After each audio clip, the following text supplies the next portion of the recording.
Hello நண்பர்களே, நானும் உங்கள் சமையல்காரன். இன்றைக்கி பார்த்திங்கன்னா நம்ம ஒரு க்ரீன் பீஸு குருமா தான் செய்ய போகிறோம். அது தேங்காய் போடாத ஒரு குருமா. அதுக்கு தேவையான பொருள் பார்த்துப்போம். 2 வெங்காயத்தை கட் பண்ணி வச்சுருக்கேன், இதில் போட்டிருக்கேன். அதுக்கப்புறம் 2-3 காஞ்ச மிளகா போட்டிருக்கேன். ஒரு ஸ்பூன் கடலைப்பருப்பு, 1 ஸ்பூனு சின்ன ஜீரகம் போட்டிருக்கேன். அடுப்பை பற்ற வச்சுட்டேன். நல்லா ரோஸ்ட் பண்ணிப்போம். இது ஒரு ஈஸியான ஒரு பட்டாணி குருமாங்க. அதாவது க்ரீன் பீஸ் குருமா. ஈஸியாக ஒரு 10 நிமிஷத்தில் டக்கு டக்குன்னு ரெடி பண்ணிடலாங்க. அவ்வளோ ஈஸியான ஒரு சேம் மெத்தடு. அதாவது நம்ம மிக்சியில் தான் அரைக்க போகிறோம். நம்ம வீடியோவில் போட்டிருந்தோம்ல காலிஃப்ளவர் குருமா சொல்லிவிட்டு, அதே மெத்தடு தான். என்ன ஒன்று, இதில் வந்து வெஜிடபிள்ஸ் சேர்க்க போகிறோம். வெஜிடபிள் முருங்கைக்காய், அதாவது கேரட்டு, உருளைக்கிழங்கு, பச்சை பட்டாணி, க்ரீன் பீஸ், இது 3 சேர்த்து ஒரு அருமையான குருமா செய்ய போகிறோம். அதுக்கு தேவையான அளவு கொஞ்சம் மல்லாட்டை பயிர் எடுத்துருக்கோம். குருமானா எல்லோரும் தேங்காய் சேர்த்து தான் செய்வாங்க. இதில் நம்ம மல்லாட்டை பயிர் போட்டு செய்ய போகிறோம். சரிங்களா நண்பர்களே? மல்லாட்டை பயிரை நம்ம சேர்த்துட்டோம். நல்லா ரோஸ்ட் பண்ணி வச்சுக்குவோம். கேட்கலாம், ஏன் மல்லாட்டை பயிர் இதில் சேர்த்துட்டீங்க? நம்ம மிக்சியில் தானே அரைக்க போகிறோம். மிக்சியில் அரைக்கும் போது மல்லாட்டை பயிரெல்லாம் நல்லா அரைஞ்சி வந்துடுங்க, அதனால் சேர்த்துக்கிட்டேன். வெங்காயம் பார்த்திங்கன்னா நல்லா ரோஸ்ட் ஆகி வந்துடுச்சு நண்பர்களே. இப்போ இந்த ஸ்டேஜில் வந்து நம்ம வந்து தக்காளியை சேர்த்துப்போம். சரிங்களா?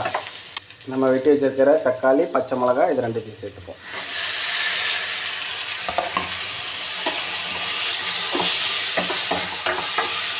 நல்லா மிக்ஸ் பண்ணி வச்சுப்போம்.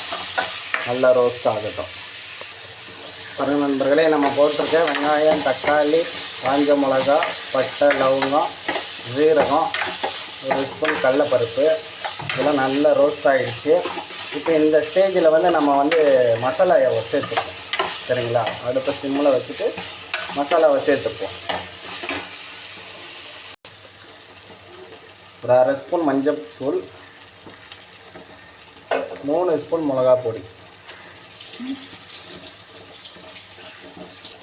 அப்போ தான் நண்பர்களே, இப்போ நம்ம 3 பொடி மிளகா பொடி சேர்த்துக்கிட்டோம். இது நல்லா மிக்ஸ் பண்ணி விட்டுப்போம். நல்லா மிக்ஸ் பண்ணிக்கலாம்.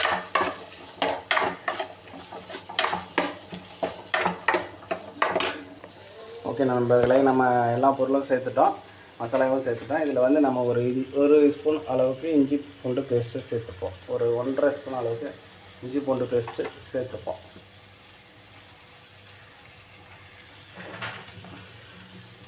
ஓகே நண்பர்களே, நல்லா மிக்ஸ் பண்ணி விட்டுக்கலாம். மசாலாலாம் சேர்த்துக்கிட்ட நண்பர்களே, நம்ம தேவையான அளவுக்கு உப்பு சேர்த்துப்போம். ஒரு 3 ஸ்பூன் உப்பு சேர்த்துப்போம். பார்த்திங்கன்னா அந்த மசாலா அந்த இஞ்சி பூண்டு போட்டோடனே அந்த இஞ்சி பூண்டு வாசனை அப்படியே வீசுதுங்க. அந்த இஞ்சி பூண்டு வாசனையும் நம்ம போட்ட மசாலாவும் வந்து வாசனை வீசுது. ஓகே, இது பக்குவத்துக்கு ரெடி ஆகிடுச்சு. இதை நம்ம அரைச்சி எடுத்துப்போம். மிக்சியில் வச்சு அரைச்சி எடுத்துப்போம். நண்பர்களை பார்த்திங்கன்னா நம்ம வந்து மிக்சியில் பேஸ்ட் பண்ணி அரைச்சி எடுத்துக்கிட்டோம். இதுக்கு நல்லா மிக்ஸ் பண்ணி நல்லா ட்ரை ஆக்கிடுவோம். நல்லா மிக்ஸ் பண்ணி பேஸ்ட் ஆக்கி எடுத்துக்கிட்டோம். இது நல்லா ரோஸ்ட் பண்ணிடுவோம்.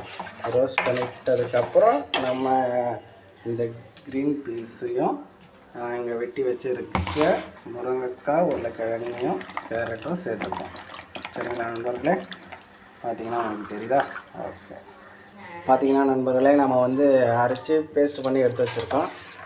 இப்போ இதில் வந்து நம்ம வந்து வெஜிடபிளை சேர்த்துப்போம். அதாவது க்ரீன் பீஸை சேர்த்துப்போம். க்ரீன் பீஸை சேர்த்துக்கிறோம்.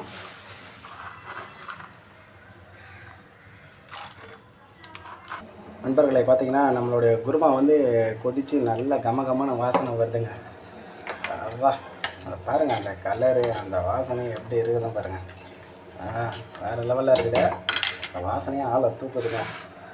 நம்ம அதுக்கப்புறம் இங்கே கட் பண்ணி வச்சுருக்கிற இந்த காய்கறி இதில் சேர்த்துப்போம். சேர்த்துட்டு நல்லா கொதிக்க விடணுங்க. ஒரு 5-10 நிமிஷம் நல்லா கொதிக்கிட்டோங்க.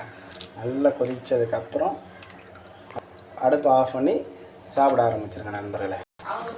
நண்பர்களே, பார்த்திங்கன்னா நம்ம குருமா வந்து பக்காவாக அடிப்பொலியாக சூப்பராக ரெடி ஆகிடுச்சுங்க. இது மாதிரி ஒரு முறை நீங்கள் ட்ரை பண்ணி பாருங்கள். இதில் முக்கியமான விஷயம் என்னன்னு கேட்டிங்கன்னா, நம்ம வந்து இதில் தேங்காய் சேர்க்கலை. தேங்காய் சேர்க்காமல் மல்லாட்டு பயிரை வச்சு செஞ்சுருக்கோம். ஒரு முறை இந்த மாதிரி நீங்கள் வீட்டில் செஞ்சு பாருங்கள். செஞ்சு பார்த்துட்டு எப்படி இருக்குது, நல்லா இருக்கா, அப்படி நல்லா இல்லையான்னு கமெண்ட் பண்ணுங்கள். இதுக்கு மேலே நம்ம இந்த கொத்தமல்லி தழையை சேர்த்துக்கணும் நண்பர்களே. இன்னும் அந்த கொத்தமல்லி தழையை போட்டோம்னா இன்னும் வாசனை கம்மன்னு வீசும். அப்படியே பார்த்தீங்கன்னா ஒரு முறை செஞ்சு பாருங்கள் வீட்டில், எப்படி இருக்குதுன்னு சொல்லுங்கள். கமெண்ட் பண்ணுங்கள், லைக் பண்ணுங்கள், ஷேர் பண்ணுங்கள் நண்பர்களே. நன்றி, வணக்கம் நண்பர்களே. நான் உங்கள் சமையல்காரன்.